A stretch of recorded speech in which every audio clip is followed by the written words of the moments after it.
আমাকে ধন্যবাদ দেওয়ার কোনো দরকার নেই। আজকে আমি আপনাদের শেখাবো কিভাবে মুরগি কাটতে হয়। আমি জানি আপনারা কখনোই মুরগি কাটেননি বা কাটতে জানেন না, তাই আজকে আমি চলে আসলাম আপনাদের মুরগি কাটা শেখাতে। ধন্যবাদ দেওয়ার কোনো দরকার নেই, আমি আপনাদের পাশে আছি সব সময়। তাহলে চলুন আমরা রেসিপিটা শুরু করি।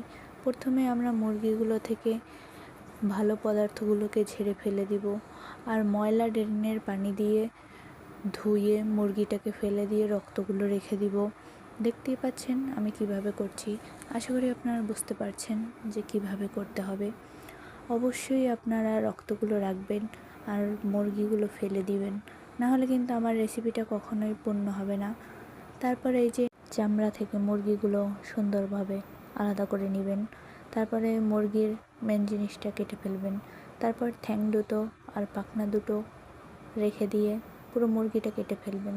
তারপর লেগ পিসগুলো আলাদা করে ভিতরের নাড়ি ভুড়িগুলো রেখে দিবেন আর মুরগিটা ফেলে দিবেন। জানি আমি মুরগিটা ফেলার কথা অনেকবার বলছি, তা আমি ফেলছি না, যার কারণে আপনারা আমাকে অবশ্যই ধন্যবাদ জানাবেন। যেহেতু এটা টাকার কেনা মুরগি, তাই বলার সাথে সাথে ফেলে দিতে পারছি না, নাহলে আমার আম্মু ঝাড়ু দিয়ে আমাকে এমন পেটাবে যেটা আমি আপনাদের বলে বোঝাতে কখনোই পারবো না।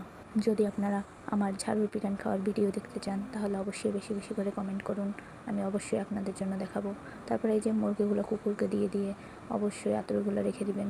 তারপরে এই যে হাত পা ও ঠ্যাংগুলো আছে, এগুলো অবশ্যই মায়ের বোন খালা মানে নিজের আম্মুর জন্য রেখে দিবেন, সে যেন এগুলো সুন্দরভাবে পরিষ্কার করে।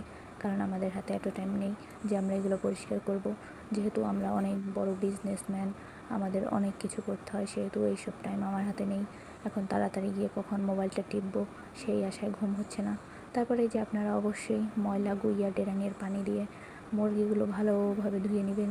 ধুয়ে এর ভিতরে যত ময়লা যত যা আছে সব কিছু রেখে দেবেন আর মুরগিটা ফেলে দিবেন। জানি আপনারা আমাকে অনেক খারাপ ভাবছেন, কিন্তু এখানে খারাপ ভাবার কিছুই নেই।